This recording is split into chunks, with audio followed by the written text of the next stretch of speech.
Welcome back, everybody, to another exciting episode of Ready Up. My name is Spicer. And I'm Leo. And we are doing our pre-review for John Wick due to the fact that there are some sequels. We're going to be very spoilery with this. If you haven't watched it by now, you're bad. As usual, we grade our movies and TV from 6 different categories: direction, writing, acting, sound, music, and visual effects. Yeah. So you had not seen John Wick prior to last week. Yeah. This is your first time watching John Wick 1 and 2. Yes, sir. And for me, I've already seen it. I already love it. So what's your take on these 1 and 2? I enjoyed it. It's it's not, I wouldn't say those are masterpieces, but they set out to do something very simple, and they do it in a very, very enjoyable way. It's just it's just over the top action. Like, they don't worry too much about story. It feels really much like a video game. It's just all about the action, and just in that regard, it's really enjoyable. Again, I have to ignore the plot because it's very, very simplistic. But it's not bad because they're not trying to make this a plot masterpiece. They're just saying, here's an action movie. Here's the action scenes. Like, here's the plots to setting up a scene, to setting up this fight, set up this fight, to set up this scenario, to set out this eventuality, and then they just go. And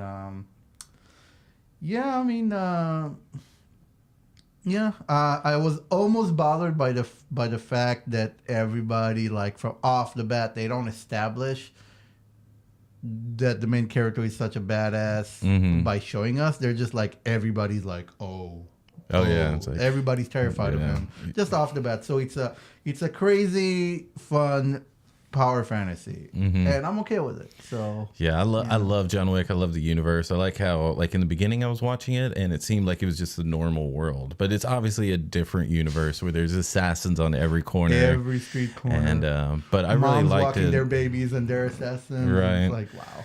Yeah, but I liked how they sold John Wick in the beginning, like because I wasn't sold that Keanu Reeves was going to make me feel like he was a total badass killing machine. You know, Matrix, it's cool. You know, all the other stuff's cool. But, you know, to be something on this level, I didn't know if he could sell it. But he sold it. He sold it so well. And so did the supporting cast, like especially in the beginning. Whenever they have Kevin Nash there, who's this huge guy that's this bodyguard or doorman, I guess you could say. And John Wick just comes up behind him with a gun, and he's like, "Hey, what's up?" He's like, "Oh, nothing much." He's like, "Are you working tonight?" "Yeah." Was that Kevin Nash from WWE? Was that him? Yeah, that was him. He used to have long hair and stuff, right? That's the one? Really? Yeah, I did not recognize him at all. Oh, yeah. Okay. And Will, or I'm sorry, not Will. John Wick's like, "Why don't you take the night off?" And he's like, "Thank you very much, sir." And he's like, he already knows that if he wants him dead, he would have been dead. Like those type of things. And they did a really great job selling John Wick in the first movie, and then the second movie. I thought I didn't think they could back it up. You know, I thought it was gonna be like, oh, here we go. But they kept surprising me, man, because I kind of enjoy the second one just as much, if not more, than the first one. What about you? I don't know, the first two, because I watch them so close to each other, they kind of blend together for me.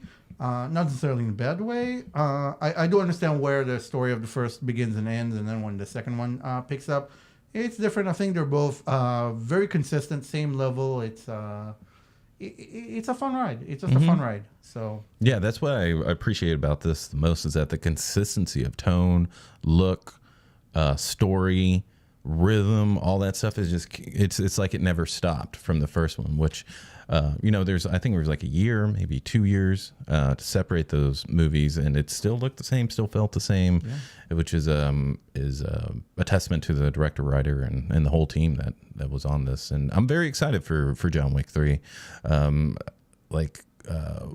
My worry of John Wick 2 was that these kills are going to get redundant, that these kills are going to start getting boring, like all these headshots are going to get boring. But they just kept putting him in new situations, very, very unique looking environments.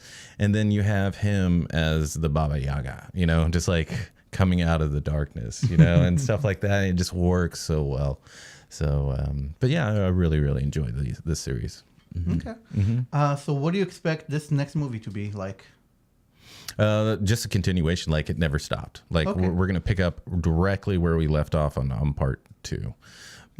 But yeah, so I think we got off topic. We haven't even got to writing yet. So Oh yeah, so this. Oh, actually, so we're going. We haven't even gotten to directing, writing, all those. no, we just talked about directing. Oh, so, this is directing. Yeah. Okay, so yeah, let me just say, in terms of directing, honestly, it's flawless. Like in terms of just setting up the scene, telling the story, us understanding what they're doing from a technical standpoint, what's going on, all the shots, all the lighting, everything is just spot on. Everything is just absolutely spot on directing wise. So, Yeah. Writing, like you said, it's not anything complicated, right? But it's like if you're a dog lover, you could totally understand why he's doing all this, right? If you've ever, it's not just that. yeah, it's not. I mean, the dog is a symbol for his wife, but for me, like, I don't know, if you kill my puppy dog, I mean, I can totally understand John Wick's motivation. Like, that's all you need for any movie whatsoever for me is like, oh, they killed your puppy dog? Go massacre him, you know? And on the second movie where they blew up the house, I'm like, they killed his dog again. I know, right? And then he goes, I was like, okay, all right. Just the house and all pictures and stuff. All right. But yeah, I like, for me, motivation is totally justified. Like, you know, they what they did to him and his dog and his house at the wrong time, you know, right after his wife had passed and all that stuff. I mean, it's just bad timing on their part. Yeah, and on the first one, it makes sense. They make sense in selling us on that after they establish the world, in my opinion. And it's not a deep plot, you know. It's just very, very simplistic. But again, it's not a bad thing because they're not trying to be deep. They're just like, here's the motivation, and there's gonna be a lot of really violent death. Go. Yeah. So the first one for me is more of like revenge, right? And then the second one, would you consider that revenge, or would you consider that just the like second half? Probably, because the first half was really him trying to survive and not wanting to get on the bad side of that world. But again, it's like it goes back to what you're saying with the circular reasoning, where by the end of the movie, with the revenge, he doesn't care about himself anymore. And he goes and puts himself on the bad side of that world, even though the first half of the movie was about him trying not to get on the bad side of that world. Right. You know? But after he completed that, then it became a revenge thing to the point where he didn't care about anything anymore. So, yeah, the second half, I would say. Yes. Yeah. So the second movie, would you consider that a revenge movie, or the second half of the second movie? No, just the second movie. Like the first movie is revenge. You know, you killed my dog, etc. Right. I'm gonna come and kill everybody that you know, all that stuff. So that's revenge. And then the second one's more like, oh well, we need you to do this. Oh, you're not gonna do it, so. I think it's more of a survival thing. But revenge, survival. So what's the third one gonna be? I think the third one they're circling back to not necessarily revenge, but I'm hoping that they're actually going for justice on this one. Where it's like, you know what? I'm just gonna end the entire status quo, all of the organization. That's what I want to see. If this is a conclusion to the story, where it's like, you know, I can't get out of this world. I tried, so I'm just gonna end the world. That's good. That's what I want it to be. So that makes a lot of sense, and that seems organic to me in terms of where this is going to go. But if there's a John Wick 4, are you going to be angry? If there's John Wick 4, am I going if they to like be... sequel bait? I mean, I don't feel so strongly about this movie because usually I get angry with if they make sequels for stories that are perfectly well contained. You know what I mean? Like Big Trouble in Little China. This is just an action movie, so the plot isn't really that important. Right. You know what I mean? So as long as they keep, you know, like you said, the action in the first one had its own very flavor. And then if they had done the second one in the same way, it would have gotten stale. But they did do a bunch of new stuff. So if they're able to continue doing it, I mean, I don't mind it. But I think as far as the trilogy is concerned, I think this would be a good conclusion when you just ends that world order. And that would be a good send-off, I think. Yeah, I think so. If he is going to do that, I don't want him to live. Okay, so you want to make sure there is no sequel. Yeah. I want like if he's going to end the organization, then the cost of that is his own life. So what do you think about Gladiator 2? The what? Gladiator 2? Gladiator. Russell Crowe. Is there coming? Is there? I think they were working on it. I don't know if it was canceled or if it's still in the works. I don't know. He probably. I'm just saying, like, killing the main character doesn't always. No one's ever really gone. Star Wars. Anyway. Yeah. All right. So writing, obviously not that complicated. Acting. So acting, there's two sides to this coin. So I would say, really, this whole thing is really just a deep character study of John Wick. Everybody else are really just kind of there. There's a lot of interesting things. There's the guy from American Gods. I'm really good with actor names, but the guy who is the manager of the Continental, he's a very memorable character. The doorman not doorman, but the clerk. What's his name? The concierge. Yeah. Sure, for the Continental, he's very memorable. He's very cool. Everybody's really, really cool. All the characters are really, really cool. In terms of the acting, Keanu Reeves. So when it comes to like, there isn't a lot of super interesting things happening because he's just this badass. It's almost it's pretty much a one-dimensional character from the start. It doesn't really change. It's him, and that's okay. I don't speak. I'm not fluent in Russian, but I know enough to know that whatever he's doing is not Russian. It does not sound like Russian to me. Like, 'cause I have a lot of Russian friends and stuff, and just like, that's not great. But on the flip side of that, everything that he does when it comes to combat is amazing to me. And again, I'm not an expert. I have very rudimentary knowledge of martial arts and of gunplay, quote unquote. Very rudimentary, and it feels good. And I know that they've done their research, they've done their homework. He's been practicing and training a lot for that with people who know their stuff. So. Just as far as action goes in movies, it just feels really, really good, like in terms of the action. So I would say that the physical acting is very, very strong. The rest is just basically everybody's always kind of everything revolves around how awesome he is. And it almost feels like, in a way, that it's like, when it goes back to the writing, it's almost like some kid's power fantasy, but that's okay. It's fine. And the acting, so the character interactions all can be concluded in John Wick is awesome and scary. The action is really, really good, and that's the physical side of acting, and that's my favorite thing about those movies. Yeah, because I think Keanu Reeves really carries this movie, and he's always been that quiet charisma. Yeah. That very understated charisma. Like, even in The Matrix, he's, oh yeah, whoa. Just like that type of stuff. But he's still charismatic. You still care about him. You still want to see him act. You still want to see him in other movies. Also, just on a personal note, he seems like a very generous human being. Yeah. So in that way, I also want to support and want to enjoy his work. Absolutely. He seems like a really good person. And I would say his charisma, I would definitely agree with that. And it almost feels like the guy, whenever he's on screen, feels like a storm in a bottle, where it's very quiet, but there's something brewing and there's about to explode. So, yeah, and he could, it could easily be an extremely boring performance from him. Yeah. Since he's, pretty much quiet and is very physical most of the time, but it works. It works, and everybody around him is a little bit more animated because he's so stoic, right?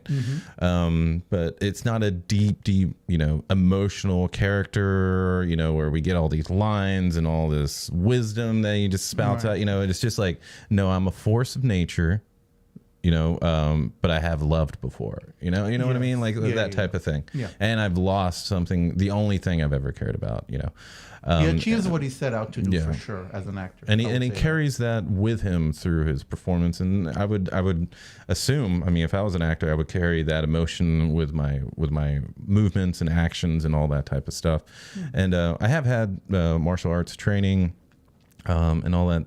I haven't shot a lot of guns or anything like that, but in terms of martial arts, it's highly believable. Even though it is obviously it is movie believable, I guess you could say. Like, obviously he's not going to land every punch. Obviously he's not going to perfectly flip everybody all the time, but in the way that it's performed and the way that it's set up, to do that is very realistic. And the whole action team, this is some of the best action team, like stunt performers and all that I have ever seen, and they take it up a notch every time. And that's because the director, I may have read this wrong. Please correct me if I am wrong in the chat. But this director was Keanu Reeves' stunt double, And whenever he decided to do his first movie, which is John Wick, Keanu Reeves said, "Okay, I'll take the lead." And as a return for all the broken bones and sprains and muscles being torn. Okay. So this is his Okay, payback I don't know if for this that. is true, but if it is, that makes so much sense for this, for the structure of the movie to be so action oriented. It makes perfect sense to me, and it works. Yeah, So, and it works. I mean, it's its own thing.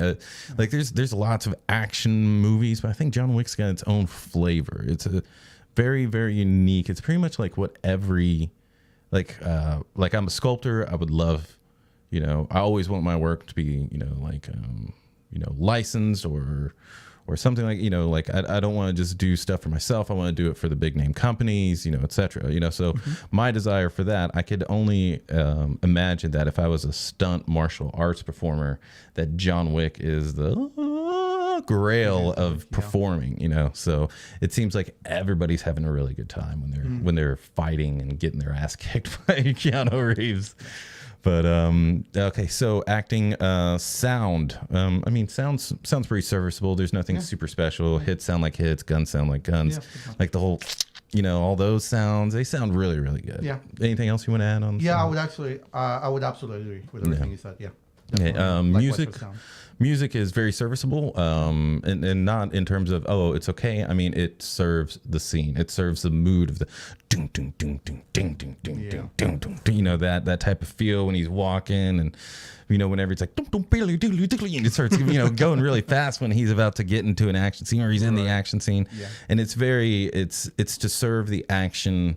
And the emotion of the action, as opposed to like a drama film where it swooshes of notes and everything to make you feel all this. No, it's just supposed to get your heart pumping, and I think they do a really good job. Sure. And yeah, I would definitely agree. Likewise with the music, it doesn't stand out to me as much as some of the other things, but it's serviceable in a good way. It supports everything and all the action that's happening for sure. And then visual effects. Yeah. So visual effects, again, they go hand in hand with the action and with the acting, and it's just definitely very, very, very good. All the very gory, and they don't go for standard, like they push it, like they push that 80s action gore, not gore in terms of amount of blood, but just in terrible things to do to people with weapons or martial arts or pencils. It's there. It's there. Like if you can think it up, it's in this movie. Like somebody gets an end, violent end. Like, yeah. I mean, we got knives, we got guns, we got every inch of somebody's body getting shot. Like people get bullet everywhere. Like the CG effects and everything just fully supports that. They do that really, really well. Really well. I think just all the gore and stuff, that's the main focus of the CG, and I think they nail it. Yeah, other than that, it's just like bullet flashes and stuff like that, just stuff that you don't even know that it's visual effects. That's true. In terms of, there's not a lot of wire work on this. I mean, I would say visual effects will be relegated to color tone and like squibs and like blood squibs and stuff like that, or digital blood, stuff like that. I'd say that's where most of the visual effects on this, because there's obviously not laser guns and spaceships everywhere. So what do you think about the overall setting of the world and the outfits, because that kind of plays a part in selling, and the different locales that they choose, also very impressive. Especially in the second movie, the locales were a lot more. They were going to all over Europe in very memorable scenes. The one scene that really stood out for me in the second movie, where he gets to what's her name, the sister, and eventually she does that, and in the bath, and that was like a very visually stunning scene. Yeah, because I like when she does this, and it's kind of like a dress of blood. Yeah, it like comes out, and it's kind of like a gown. It was just very visually, just very, very strong impact. And that had an emotional impact for me. It was like kind of sad, but also beautiful in a weird way. So I don't know. Yeah, and she immediately got my respect. Yeah, she's like, I'm not going out like that. I'm going out on my own terms. Yeah, and that's something that they do with certain characters that definitely they're all sort of archetypes, but they're very memorable archetypes. Yeah, they aren't just passed off. Oh, let's go to the next one. Two things that surprised me. in John Wick 1 and 2, first is the level of comedy that there is to this. It's more in the dialogue than it is the action, but just certain like the concierge, the way he reacts to things, oh yes, so will you be having this tonight? So, and he's all bloodied and stuff, and it's just like that type of dismissal of injury whenever, and they're very, very calm no matter what. They're used to seeing it. Yeah. And the was it the wine connoisseur or whatever, but basically he gives you all your weapons. Yeah. And just the way that he's handling that, it's funny to me. It's like, oh yes, what will you be having? Oh, wonderful, very robust flavor. Everybody's really, really cool all the time. Even the bad guys, everybody except the bad guy of the first movie, the kid, Theon Alfie Allen. Where he was supposed to be like this kind of punk, but also he was really selling that. I wasn't a fan of his Russian either, but besides that, he was really, really good at making us hate his. It's such a piece of. Oh yeah. But yeah, everybody's just super cool. Like the bad guys, everybody fights. They're just really cool, and that's I think what the movie's trying to achieve. And definitely achieves it. So yeah, and the comedy is kind of like like, may I ask why you slapped my son? He's like, well, sir, he stole John Wick's car and killed his dog. He's like, oh, and then just hangs up. That type of comedy. That was the first time you kind of get to see who you're dealing with, because until that point, you don't even know who John Wick is. Yeah, he's just some dude. Yeah, you don't know anything. You see he has a nice house, nice car, all that stuff. He evidently lost his wife. But the way they build up that character, where everybody, like, you go up to the top of the crime world and stuff, and everybody's terrified of him, and it's that this really almost overselling him as a cool character, but that's okay. That's what they're going for, and it's just the setup. It's fine. It's fine. And the second thing that the comedy in both movies surprises me, but the biggest surprise so far is Common,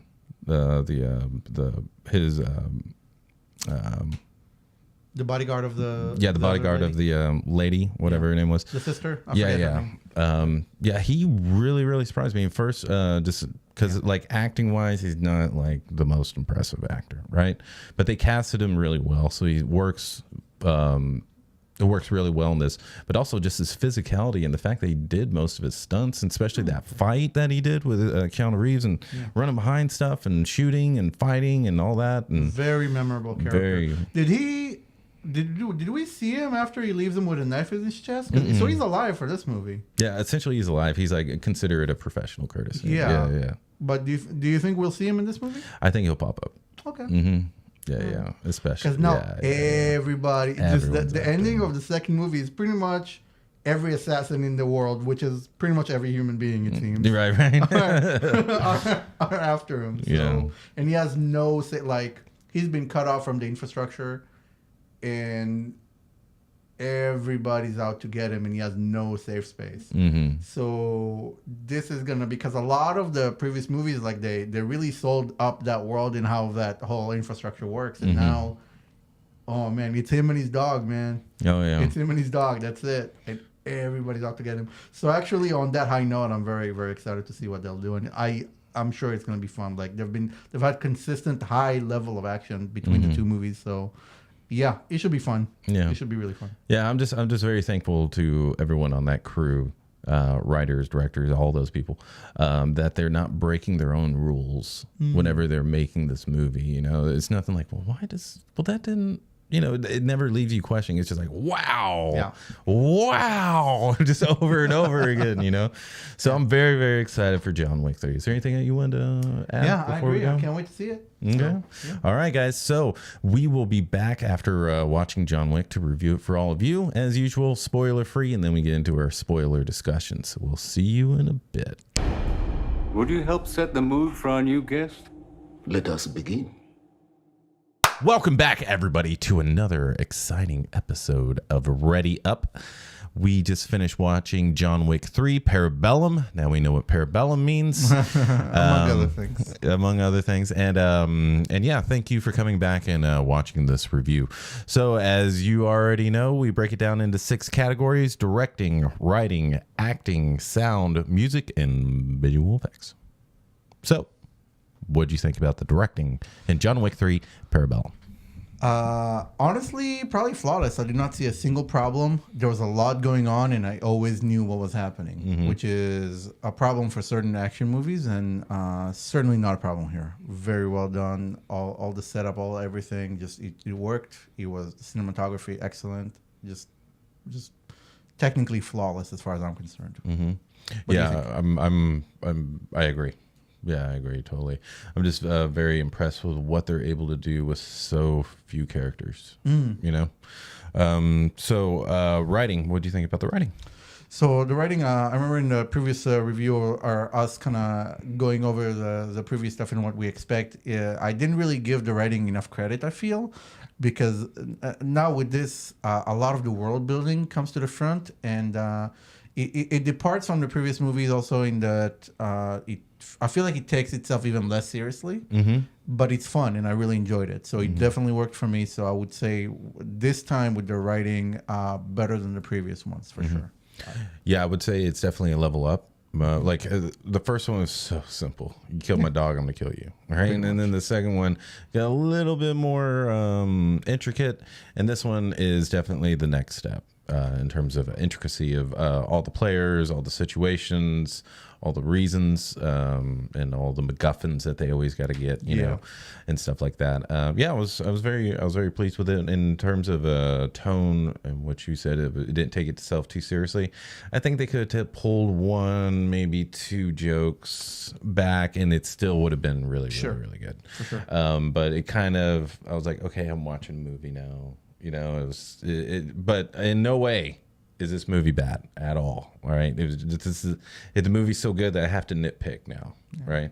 So you're referring to kind of the self-aware jokes. Yeah. Or just, you know, I don't want to get into spoilers. Sure. But yeah. Okay. So acting, I gotta say, man, Halle Berry knocked it out of the park on this one. Like, I thought she was just gonna be an accessory, but she came in with like. So like I felt that character whenever she came out and she started telling her story, and it was so good. I was like, damn, Halle, all right, you're gonna bring this to John Wick again, John, these movies trump themselves every time. And like well, we're not gonna get into spoilers, but yeah, what do you think about the acting? Honestly, I'm putting it in the same level of directing where everybody did what they're supposed to do. It just worked. And without pointing out specifics, but I feel like it doesn't take itself as seriously, so it's a slight shift in tone, but overall it worked really well.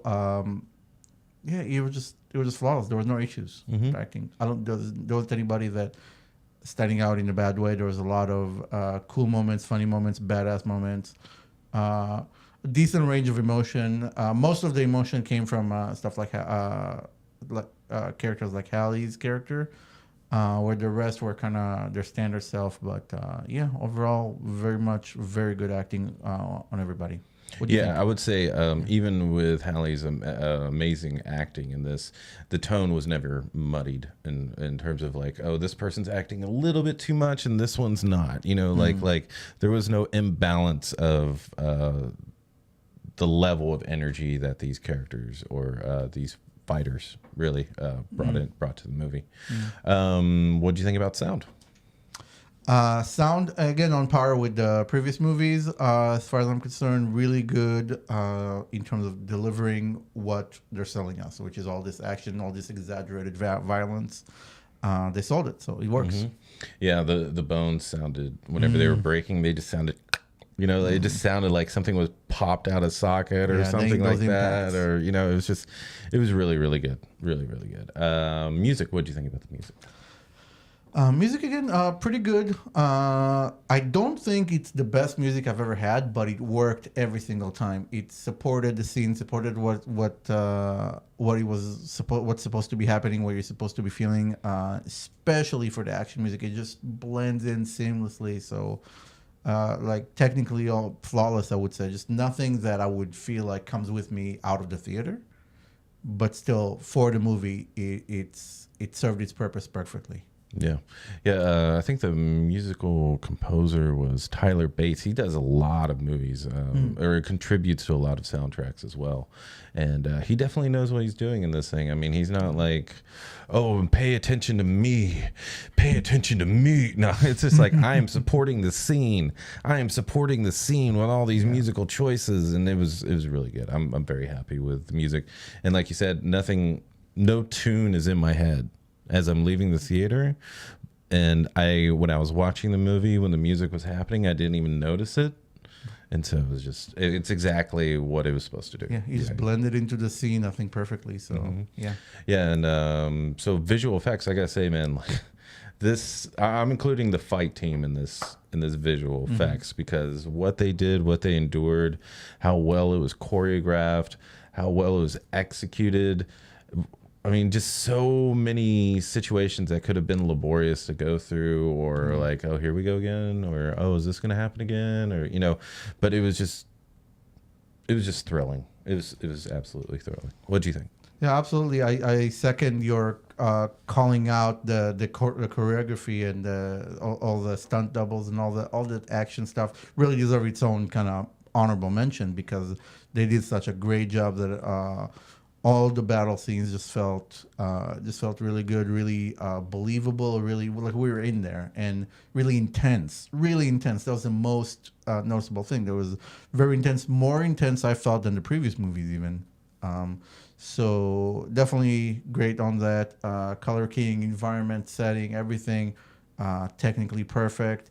All the injuries and stuff and the shooting, again, just perfectly just achieves its goals perfectly. So definitely high marks on that for what they were trying to do. And I'm only mentioning this because it's in the trailers. Okay, but Halle Berry's dogs fucking kicked ass. They stole on the this. movie. They stole the movie. They are so ferocious, and they use them so well. Like, great job for the dog handling team on that one. That was definitely the high point. That without talking a lot about it, definitely whenever they were there, to me, the highest points of the movie. Oh yeah, absolutely. So, I mean, what are you giving this? Ready up, ready down? Oh, definitely ready up. It's a level above the other movies. Yeah. Just between the world building and the acting and the intense action, it's just really, really enjoyable. So definitely ready up. I would recommend it. Yeah. Same here for me. Ready up. Like, if you're down with the John Wick movies, if you enjoyed the first one, the second one, this is the next step. It's not repeat of the second one, repeat of the first one. It's the next step. If you haven't seen these movies for whatever reason, I would definitely start with John Wick 1, John Wick 2, and then watch this one. There's not a lot of call outs to the previous movies, but there is, in terms of like, oh, you need to know what happened here and what happened here to understand what he's saying here. But you do need those movies to get you into the mood of this movie and get you into the tone of how this world works, right? Because this is a third step into this world, and I would prefer, if you've never seen these, start with John Wick 1 so you can get your first step in, and the second. It's not a standalone movie, but it's not so intertwined with the previous ones that not having seen them will ruin it. But because they go over what happened in the other one in the movie. They go over like, oh, you did this, you did that. They do that, but beyond that, just a feel for the world building alone, which individually the first two movies, like the second movie starts doing the world building, where the first one is just kind of touches on it, but really it's a self-contained story. But this really builds on and escalates everything from the previous movie. So definitely. Go see it. Go see it. Absolutely. Can't recommend it enough. So we're going to get into our spoiler discussion. If you haven't seen the movie, definitely go see it and then come back and hear what we have to think about it. But if you haven't already, like and subscribe. All right. So we'll see you next time.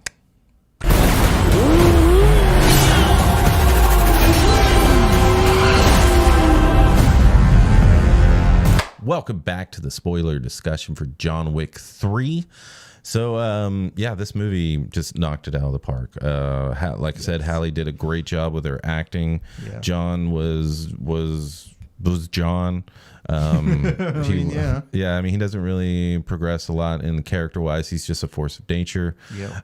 But I was worried whenever we stepped into this movie. I was like, what are they going to do with this first fight? You know, like what are they going to do? And they did not disappoint. Like I was like, I turned over to you. I was like, never disappointing me. Never disappointing me. The first fight was a strong open. Like everybody, because it's like just changing the tune from mundane. Okay, set up, bam. And he's just so intense, so forceful, so brutal. Yeah. Just starting strong and being able to keep that note throughout the movie is just really, really well done. Yeah.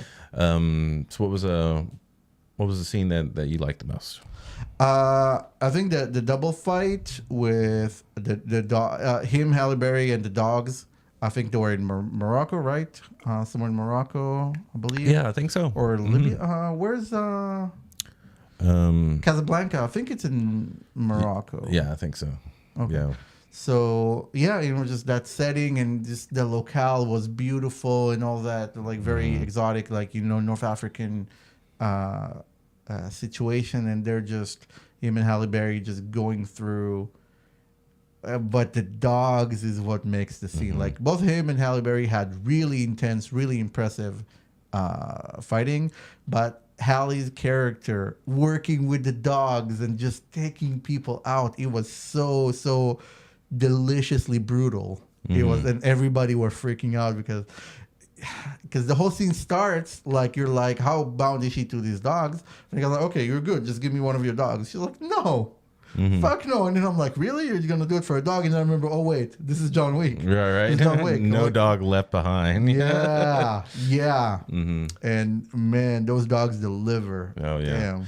Yeah, it was great. I mean, I was really satisfied with how they used it to pull on the heartstring, right? Because you had Braun from Game of Thrones coming in. Yeah. And being a total asshole prick like he usually is. After we had Theon in movie 1. Right. And they're just bringing all Game of Thrones in. But yeah, he shoots one of the German shepherds, and the way they did that visual effects was so good because like the dog fell down and then looked immediately at Haley. I don't know if you caught that, but looked immediately at Haley like, what's going on? It was like really scared, and then it just immediately like laid down. Dude, like superb acting from the dogs. That's how good this movie good. is. It made me like, oh, you shut the dog. I was like, but then the dog's okay, by the way. The dog's okay. And then they kill everyone, and everyone. And John's like, well, he says something, and she's like, he shot my dog, and he's like, hey, I get it. It's when she wanted to kill the Braun and just shot him in the leg. And he was like, don't. And then she was like, he shot my dog. It's like, hey, I get it. Right. Yeah. It was great. I get it. Like, still gruff. That was definitely the best. That was that self-aware humor, and we see a little bit of this. So in that regard, those little jokes set it apart very much from the first movie, where it was like much more serious, just pure violent story and a little bit of humor. But this one definitely had good delivery of both, like going back and forth between humor and brutality, and a little bit of story and humor, brutality, humor, story. It just it worked. Everything they were going for impacted well. Yeah, it was. I'm just so impressed with how creative they are with all these fights, because like the situations are always different. Like for me, whenever I'm trying to like put something together, I'm always worried that it feels like too contrived, like the situation's been put together just a little bit too well, But whenever it's mixed with such amazing choreography and such creative pacing to fights and adding all these different elements like dogs, like it's just not different elements, but within the John Wick universe, I think anything you introduce is going to feel new. Introduce dogs, it's going to be new. You introduce cats, it's going to be new. Nothing is just there. I mean, at some point they're fighting in the museum or library, whatever it was, the museum, and at some point they were out of ammo and whatever, and then they realize they're surrounded by historic weapons, right? And that becomes a thing with the scene. Like nothing's just there. Everything plays part. The one of the last scenes in the movie is like he's in a floor filled with glass, and they probably kicked him through every single glass. Yeah, that was one of the jokes that didn't land. Yeah, so it was like they made use of it. I agree that they they kind of carried. It was weird because they didn't commit to the joke. I felt It like just kept going, but it kept going. Yeah. So it was weird, but also in a lot of other places where, like something like you said with the dogs or with the motorcycles or with the horse or whatever. Like horse. Man, like they're in the library, so of course he's gonna kill a dude with a fucking book. Right. Of course. Oh yeah. It Oh. was great. I mean, basically, they're just like, put him in a library and he'll kill someone with a book. Let's bring him over here into historical weapons. He's Use going all to the. historically kick their ass. Now he's in a stable in the middle of New York for some reason. He's going to kill him with a horse. Yeah. I mean, he kills He killed him two people with a horses. horse. Yeah, I mean, it's just like, you give him, he can kill anybody with anything, dude. You take him into like a stuffed bear factory and he'll kill people with stuffed bears. Yeah. He's going to take those eyeballs, those fake plastic eyeballs. I feel like the real point of this movie is that this is about creative problem solving, where there's always like a problem. Every problem has a solution. Like the armored guys, like every problem has a solution. The first time that Shoddy comes out and takes that first guy and just blows his head clean off, I was like, whoa, that surprised me. Yeah. It caught everybody. Everybody reacted like that in the audience. And by the way, that probably contributed to our excitement to some degree, but it's not in a bad way because it was very different for me because I saw all the other ones. I think the first one I saw with you and the second one I saw on my own, and it's like the way the audience reacted is like, but everybody felt the same way. It's what I thought, where it's like the impact that and ha ha ha funny, and it just works. This movie definitely works. Yeah, I was whenever it happened, like they used violence. And then they took that violence to another level that made it funny. Like what was one of the scenes where they're in that historical weapons thing, and he's just throwing knives at this guy, and he's like on his third one, and you're like, whoa, fourth one, you're like, wow, fifth one, you're like, sixth one, you're like, yeah. It's like the last it's one. like how do they orchestrate something like how do they orchestrate violence to go to the next level and then make it funny and then make you go dude, like I gotta imagine this is a lot of test screenings, like a lot to kind of just get the timing on those because it's like, ooh. Yeah, let's change this and make it even more. And then it's funny, but then it's like, So a lot of the fight scenes were like that. What did you think about that guy who was kind of like a fanboy, but also his enemy? Oh, you mean the Iron Chef host? Is that who he is? Yeah. Okay. Did you ever watch Iron Chef? No, I never did. Is that who it was? Yeah. I felt like there was an inside joke that I'm missing. Oh, yeah. He also played the Crow in the TV show. Oh, I know him. Yeah, I've seen a few episodes of that. He had long hair, so I thought he looked familiar. Yeah. Okay. And what else was he in? He's been... I know he's been in a few other cheesy movies, but for me, he's always been Iron Chef host. Okay. But I know that he's a martial artist, always been a martial artist and very good at it. Obviously, in this movie, I think he's pushing his late 50s and was doing all of his own work. Oh, my God. And was really, really good at it. Yeah, very memorable character. Had some of the...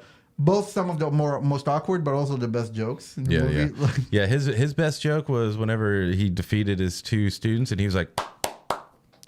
through I was like, oh man, it's so cool. That was funny. That everybody laughed on that. Yeah, that was really good. The sword thing was a little bit too far. It was like, that was a pretty good fight, huh? Yeah, like that was the awkward. Yeah, for sure. Let me see. There was a couple other scenes. What did you think about the adjudicator? She was an interesting character. Did she have a Nazi saying? She gave a Nazi vibe to me. Did she give you like the way she was holding her gloves and the way that she had her boots, and then she had something German written on her, and it said, was it German? It was like so I thought I saw Heil something in there. Yeah. I don't know if you know German and you saw the movie. Let us know what was written on her neck. But it's she gave me a Nazi vibe. Sure, with that kind of disciplined.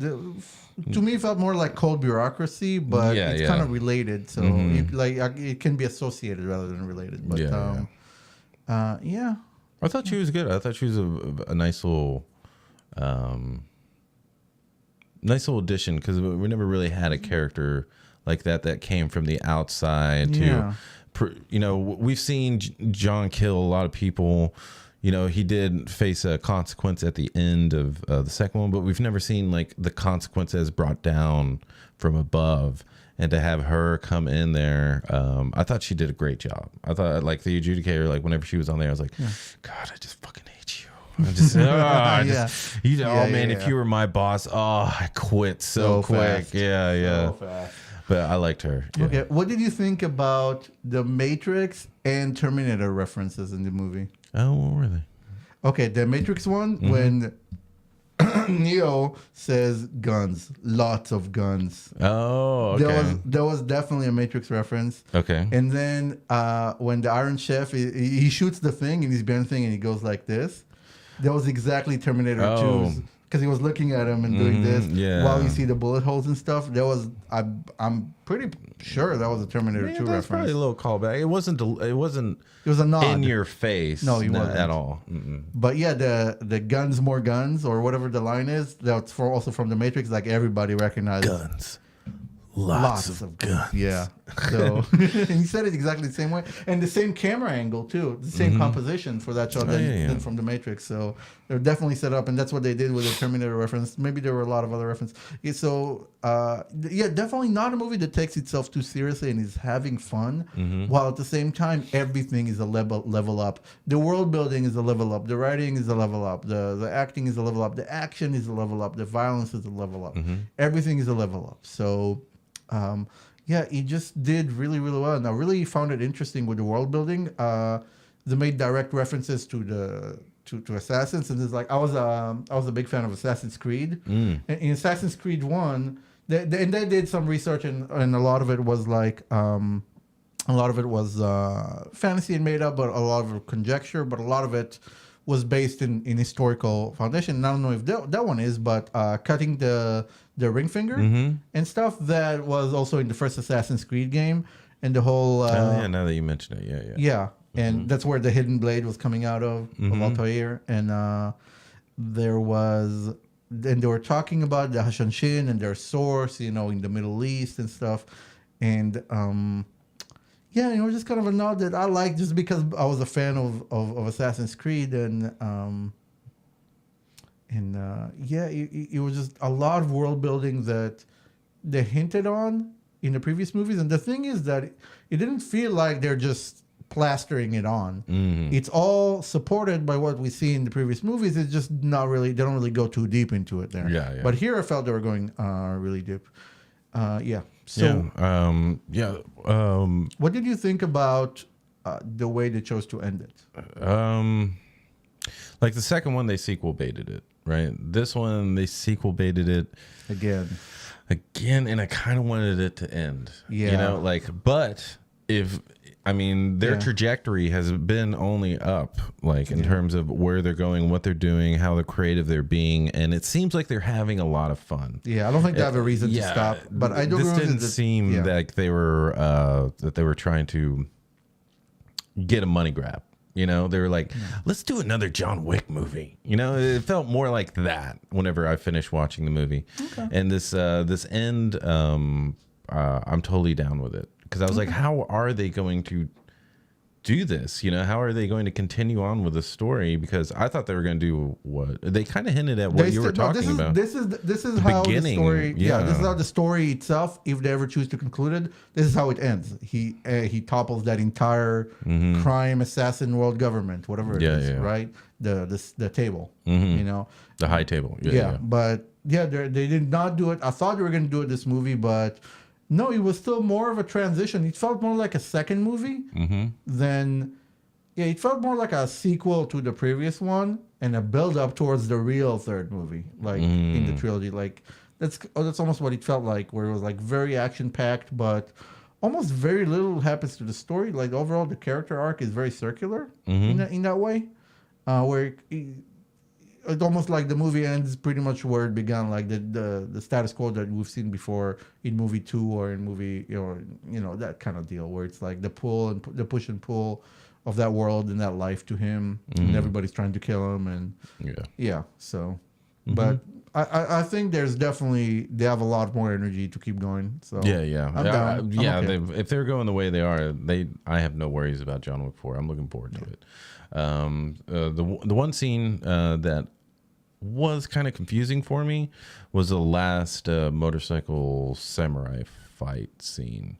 It just seemed like a lot of CG where he was going back and forth and people were flipping and like, you remember that where they're going down the empty highway? It said that was closed off and he fought all those people. They brought all the swords out while they were riding the motorcycles. Yeah, you know what I'm talking about? Yeah, like that scene. There was just so many visual effects in that thing, and it seemed a little muddy on that one.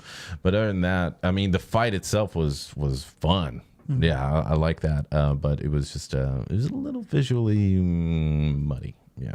Okay. But that's the only thing I have bad to say about this movie. Okay. You know, and the jokes that didn't fall too well. What was your favorite joke in the movie? The one where he's like, "Raise your hand if you can hear me, John." And he's like, "Oh, seems like you lost a finger. That must be a bitch." He goes like that. That was my favorite one. Nice. That was my favorite. What about you? For me.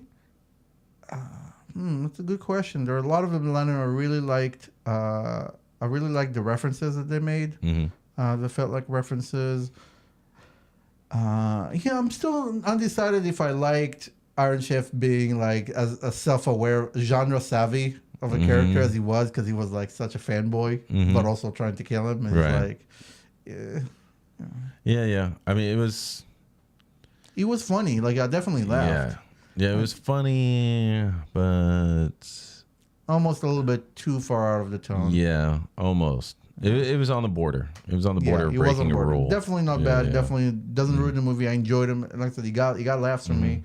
I wasn't really satisfied with the way that fight ended, because the two guys that he fought before and those were his students, seemed way more formidable than that guy, than Iron Chef. Yeah, that was a power discrepancy. For I would have flipped that. I would have taken those two guys out real quickly and then spent my time with Iron Chef, because like those two stunt guys are they've been in a lot of like Ong Bak. They were in the Raid. Did you ever see that? I've never seen Raid. It's kind of like a movie like this where it's just all violence, simple storyline. Yep. You know, that type I heard of thing. about it. Definitely recommend it. I would love to watch this and review it sometime, actually. Oh, okay, cool. Awesome. Yeah. I've seen the first one. I haven't seen the second one. Oh, there's two? Yeah, there's two of them. Oh. Yeah, the two guys that he's fighting at the end, they were in the Raid. Okay. The smaller one was like the crazy bad guy in the first one. Yeah. Okay, cool. That guy's so crazy in that movie. And when I saw him, I was like, he's in this one. That's nice. Cool. You know, it was good to see him. A lot of things brought a smile to my face during this and surprised me. Like, I really want to analyze this movie because the way that they surprise you with a kill, you know, just so it's like, you know, when you see a bunch of, they're like, okay, we got shotguns. Okay, so people's faces are going to be blown off. Yeah. But they're walking through, and you know they're about to get, and then like before you can even finish that thought, like half their head's gone.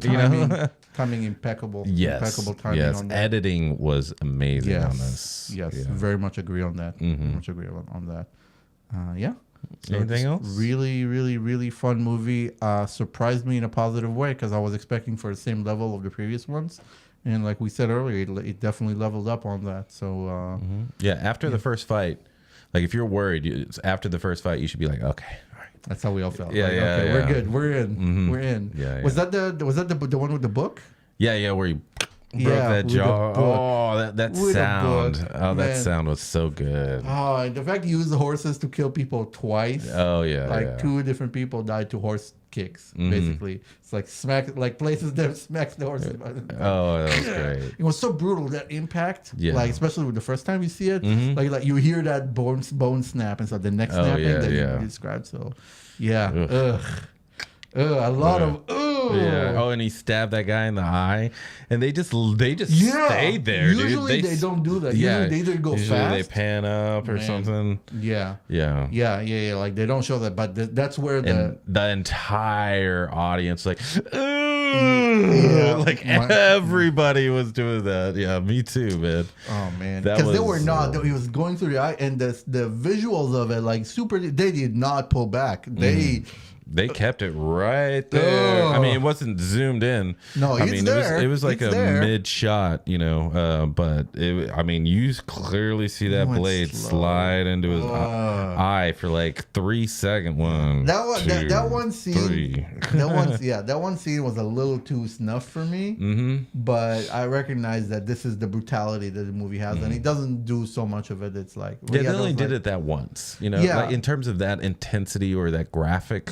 Yeah, I don't know graphic, but just that, it is very graphic. Yeah, it's very graphic. The blade is going through an eyeball, and then through the eye socket, and then through the brain. But then we see a guy's arm get chopped off and go through the wheel. Oh of yeah, the but bike. that was more. I feel like impacts are like impact deaths are less shocking. Than on a the blade screen going than through. a blade going through. Yeah. Yeah. They remind me of a scene in, I believe, Saving Private Ryan, with the Nazis killing the American soldier by getting the blade through his heart very slowly. Oh yeah. It's a very that one. It's very. I had to walk out like that thing. Like gave me nightmares. Oh wow. Because I watched it as a teenager. Man, that scene was so hard to watch. I can't ever watch that movie again because of that scene. It's so difficult to watch.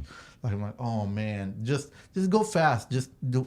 Yeah. Those slow ones. Ooh. The slow ones I can't handle. Because then it makes it almost too real for me. I'm like it's a video game action like I'm in, but if they go a little bit too realistic, I'm like, no.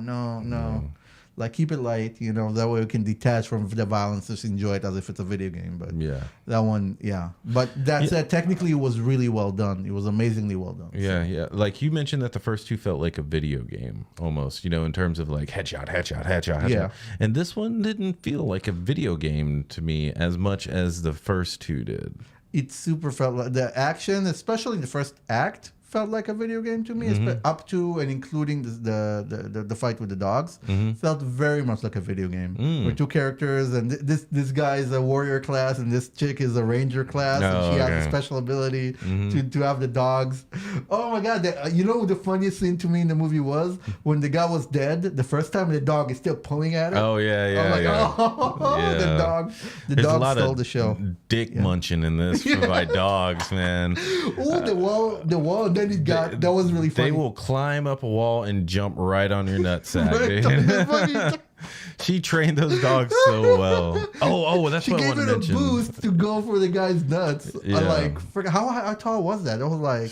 That was at least 10, 12 feet. Oh, man. That was up more than that, I think. I think it could have been like 25 feet even. Yeah, but my favorite part, like the dogs did amazing things, you know, but where I really understood how intense and lethal these dogs were was whenever, Hallie comes out and they're sitting and talking, and the dogs are sitting on each knee and looking directly at him, and all she has to do is snap her finger, and just kill the. Oh, and man. he's Those just like dogs. sitting there, like, like looking at it, trying to stay cool without conversation. But I love those dogs. Those dogs did a great job. Yeah, this is definitely a movie. This is a movie for dog lovers for sure. Oh yeah, all of them are. Yeah, all of them are. Mm-hmm. Yeah, absolutely. The second one less so, but the first one and the third one, definitely, it's a movie for people who like action and dogs. Yeah, for sure. They really delivered, because the premise and the jokes and all the memes. Again, it's a bit of a self-aware thing where it's like, oh, John Wick did it all because of the dog, and then they saved it in the first movie. It wasn't just a puppy, obviously, it wasn't, but because that became kind of the thing that he's associated with, and they did intentionally do that in the movie. Now they went all out and said, okay, we got all the dog lovers, let's give them what they want. Right. And it's so well done. Yeah, so well done. So anything else you want to talk about before we go? I think I'm just really happy with this movie. It delivers. If you like the first two John Wick movies, you're gonna love this one. Yeah, love it. Opinion. Absolutely love it, for sure. All right, everybody. So this has been another exciting episode of Ready Up. My name is Spicer. And I'm Leo. And we will catch you next time. Please like and subscribe if you would be so kind.